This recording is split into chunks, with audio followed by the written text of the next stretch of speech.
Thank you for coming today to watch my presentation. It's on improving behavioral issues that affect elementary student academic performance. This is for class IL 510, Research and Instructional Leadership. I'm going to start today with my problem statement. My problem statement is discipline issues affect students' academic grades and scores. We are finding this trend very common in the elementary level. The students' behavior is affecting their test scores. Not only are they getting out of the classroom to go handle the discipline issues, they're missing valuable class time that is causing them to lose grades, drop grades, and their scores to fall. Some important facts about Hidden Lake. Let's talk about the population here. It is located in Dothan, Alabama, which is Houston County, and it's in the Dothan City Schools District. Our school was established in 2001. It's one of 10 elementary schools. It consists of 577 kindergarten through 5th grade students. We have 54 faculty and staff members. Our racial and ethnic composition is 1 Asian Islander, 17 Asians, 52 Hispanics, 355 whites, 170 African Americans, and 2 Pacific Islanders. This makes us a Title I school because we have 61% free and reduced lunch, with only 38% paid lunch. Our administration consists of a principal and a program specialist. Last year was the first year we had a full-time program specialist. In the past, they've been part-time at our school. The discipline issues resulting in referrals. We're seeing a lot of discipline issues that do result in the referrals. Our principal asked us to please handle as much as we can in our classroom before we bring it to her. So the minor offenses we're handling in our classroom, but we take it to her when it becomes lying, cheating, tattling obsessively in the lower grades, making up stories that's not true, hitting one another, fighting. If we're destroying school property, we take it to the top, and our administrator handles this. Data collection, if you look at your tables that I included in my presentation that I gave you, there are 3 tables, and you'll look, and it's the data collection that I have come up with. It shows you how many students have been retained in discipline, how many referrals you have, and any other factors that have been disciplined. If you see there is coming a decrease is a good sign, and that's showing that we're finding the problem, we're fixing the problem, and we're coming up with solutions that help the problem. So this decrease is a good thing. The hypothesis for my action plan.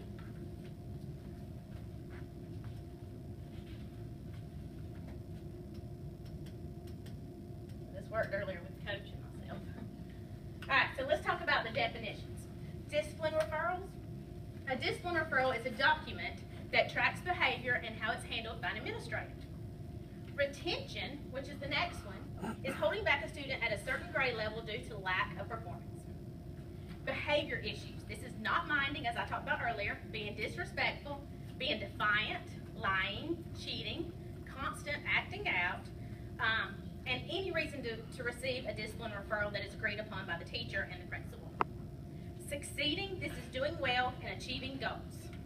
And then promoting. Promoting is going on to the next grade level due to a satisfactory performance.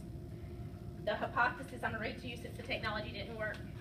My hypothesis is there is a slightly consistent pattern of students in grades K through 5 at Hidden Lake Elementary that have received discipline referrals having retention due to behavior issues causing them to miss class, get behind, and have low academic performance, as opposed to the students that behave and stay on task, succeeding and being promoted to the next grade level. That is my hypothesis. The literature review I did, it covered a very large amount of literature. One thing was the common discipline issues and causes. What's causing the discipline issues in elementary school? ADHD was a big thing. Are the students being medicated correctly? Are they being diagnosed correctly? So I did one complete study on ADHD and the causes and the effects and how it's being handled. Another issue was just students acting out, needing attention. Why are they acting out? Do they want to go to the office? Do they want to get out of class? Are they smart enough to know if I act out, I'm getting out of class? So this was a big issue that I researched. Another issue was maybe they're starving for attention. They're not getting enough attention at home. If they act out, they'll get this much needed attention. And some children just are active children that need some structure, need some consistency. How to decrease these discipline referrals? My research showed that a good way to reduce discipline referrals was through positive behavioral support. We need to have more positive role models in the school. We need to have more positive incentives. We here at Hidden Lake do Gator Tails, which I think is a strong promoter of being positive. If you do this, you get this reward, and then it goes in a basket and your name's drawn out. So I think if we send them to the counselor, let her talk to them, let them explain why you did something good, you get this, then we'll have more positive examples in our school. The impact of positive behavioral support. Procedures are very important in school. We have to have set guidelines. We need rules, we need consistency, we need bathroom times, we need bathroom passes. There has to be procedures set in the school. Climates. We need a calm, relaxing climate. We don't want people barking down our throats. Same with the students, they don't want people barking down their throats. We need to be calm and relaxed and have a lot of positive, just a whole positive atmosphere. And the success of academic achievement. When students realize that they are successful, they want to do better. They try harder. They want to please us. They want to be achievers. So through my research, I found that the success of academic achievement is overall the ultimate goal, and the students want to be pleasers. They want to be achievers. So my action plan, my goal is to improve students' academic test scores. After all, that's what we're trying to produce, college and career-ready students. We want them to go to high school, and we want them to graduate and be lifelong learners. We want them ready for college. We want them ready for a career. Subjects for my study are the Hidden Lake students. I will choose one class, 20 students, and evaluate them from the beginning of the year to the end of the year and see their progress. I will track discipline referrals, and I will track behavior. The committee, I will come up with a committee that will be the administrators, which is the principal, the program specialist, a counselor, the instructional coach, and possibly the teacher of the student will be on my committee. This way we can brainstorm and come up with ideas for the students, things to do that are positive, because each student is different. They have individual needs. We need to meet on that one student and find out what's keeping them from behaving, what do we need to do, how will behavior support help them. The time frame is from August this year, beginning of the year, till May, the end of the year. And these are my references. Okay, questions? Yes, sir. At what point you determined that the referral process doesn't work and that the retention process is not working? In other words, when do you determine that, okay, we're just going to go ahead and pass him on anyway, even though he's got discipline problems?